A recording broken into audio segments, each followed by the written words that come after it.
So what is GIS and what does it do? Just sit back and relax, and I'll show you with a little bit of music. I hope to reveal the secrets of the universe in this spiel, but not really. Oh no.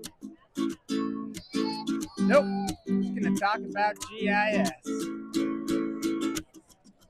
Geographic Information Systems is the ticket to a spatial representation of the data we collected, whether via timber recreation, wildlife or rain, or botany, hydrology. We're monitoring changes, analysis with calculus, statistics, evermore, making georeference PDFs so people can explore everything and everywhere, the north, east, south, and west, and just submit a ticket for a DRM request, and You guys know. I'm here will laughing. help you Get better. achieve your goal. Save the world!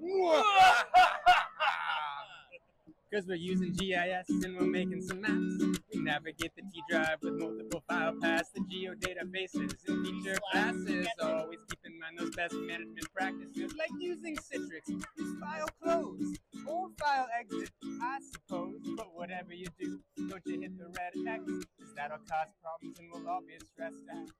And that's because you're going to create a stuck log file. You're probably going to go on annual leave for like a month, and no one's going to